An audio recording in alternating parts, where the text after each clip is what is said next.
Hi, I'm Daniel Foley from the Abundant Life Training Center, and welcome to this week's yearly cycle updates. We are in January, and January is a time of the year when it seems like time is often moving very quickly, like time is accelerating. One of the things we teach in our program, the Abundant Life Blueprint, is that time can be both sped up and time can be slowed down. And God has given us control of time. And now, one of the keys to being more effective at accelerating time, accelerating the results that we're experiencing, is becoming more and more efficient. As we get more efficient, we can get more done in less time and accelerate results. Now, in my book, The Miracle Year, I tell the story. It's an old story of a town that needs water. And there are two guys, and they take two different approaches. One guy grabs a bucket and he runs down to the lake and he fills up his buckets and he brings them back and he gives them to the people and sells them to the people. The other guy sits down and starts to make a plan for building a pipeline of bringing the water to the people. So the first guy is wearing himself out, running back and forth. They're getting water, bringing it back, getting water, bringing it back. And he's wearing himself out and he's making money quickly at first. But the second guy makes this plan to build a pipeline. Then he goes and gets his friends to help him build it. And once the pipeline is built, it puts the other guy out of business, and the town is forever grateful to the guy who built the pipeline because it was a more efficient way. He could get water to everybody.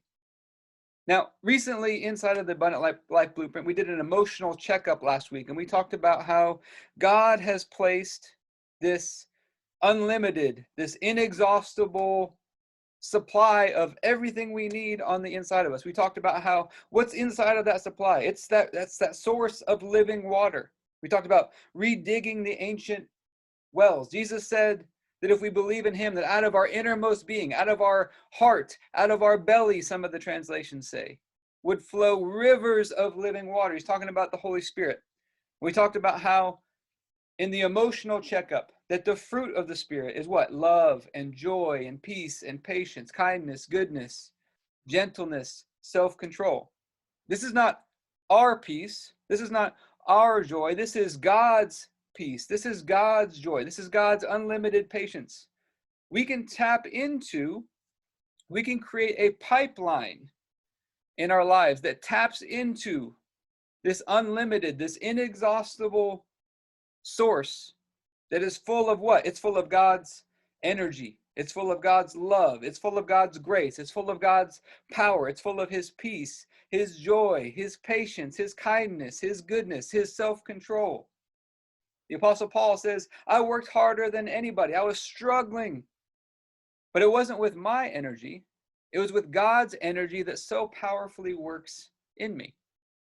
When this pipeline, when this river of living water is flowing, it's bringing life into every area. Our lives are supposed to be like a fountain of living water, giving out life to the people around us. And we can create this pipeline. So how do we create this pipeline? Is the next question. Think of a pipeline. I was looking up the word pipeline. I just Googled it to see what I could find on pipelines. And it talks about a pipeline is a series of pipes that delivers resources. It could be water, it could be gas, it could be oil, it could be natural gas. It delivers resources over long distances, and it also usually has valves and controls that can control the flow of it.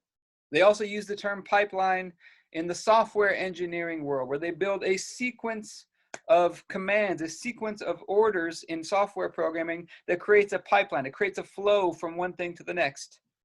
In the financial world, I Googled it and they came up with a financial world. A definition of a pipeline is a series of stages and phases in a plan that lead to an ultimate goal.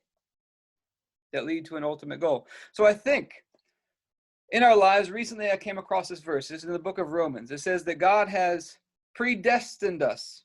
He's called us, justified us, and glorified us. Jesus says that he will be given the Spirit to those who believe in him.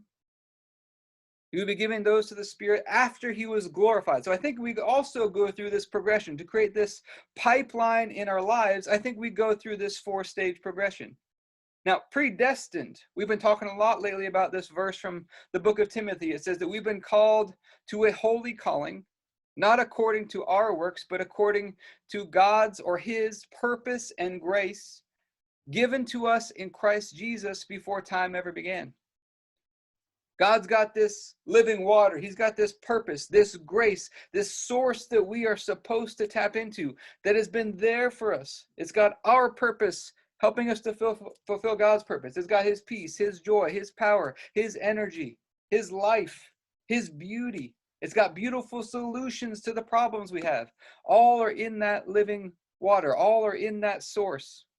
But the first step is predestined. We got to believe that it's there. We've got to believe that it's there. We've been predestined for it, to walk in this, to open up these valves and to see this flow of living water.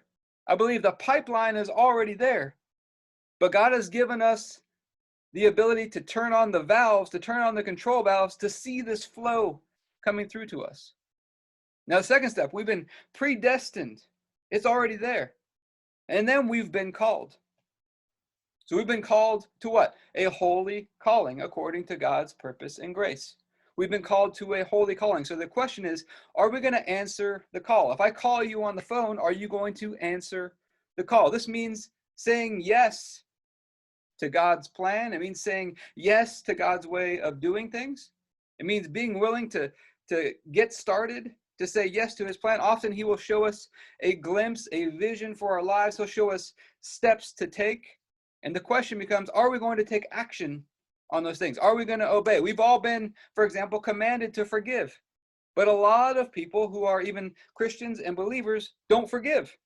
So we've been predestined to tap into this pipeline of living water. First, we got to believe it's there. Then we got to say yes to the call. Then we got to say yes to the call and start taking action. Jesus says, if you love me, you'll what? You'll obey me. Then we got to start taking action and walking out, saying yes to the call and start moving forward. That turns the next valve, I believe. And then we have a third valve. It says we are justified. Justified is a legal term.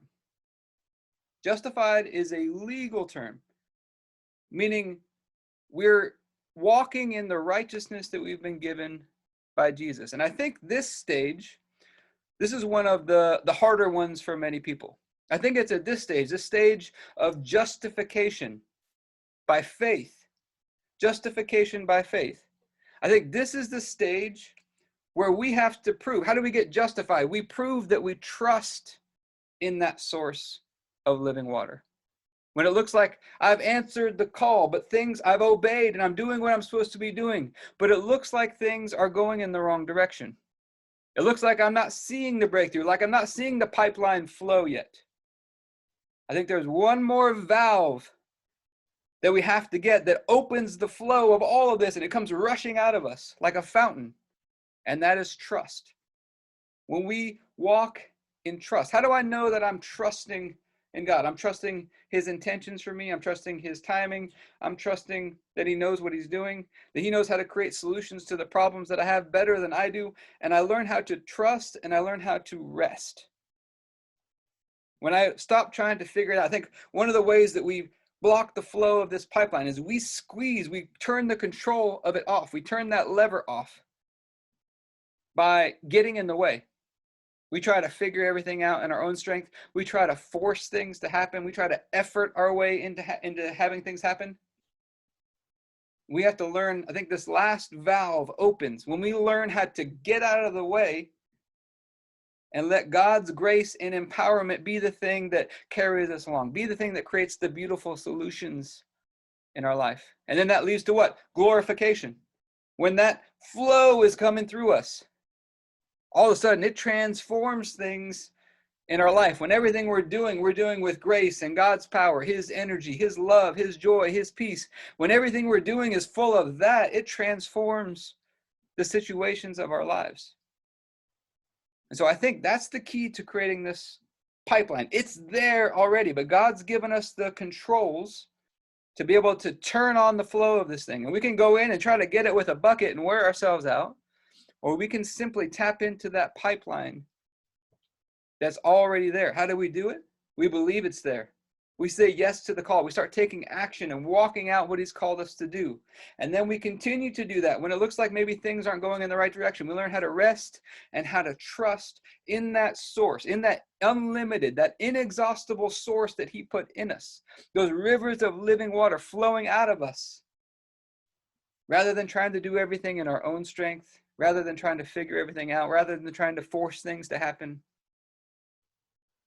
And then I believe that's the thing, that final valve where we see that flowing in our life. Now, you get this living water flowing, I believe it will be the greatest accelerator. We talk about January as a reminder of accelerating results. I believe this is the greatest accelerator that there is when we create this pipeline of living water flowing through us, increasing our efficiency. But I hope this has been helpful for you. If you want to learn more about this, we've got our program, The Abundant Life Blueprint, where we talk a lot more about this concept and these stages and these phases in our walk with God. We'd love to have you join us there. You can go to theabundantlifetrainingcenter.com.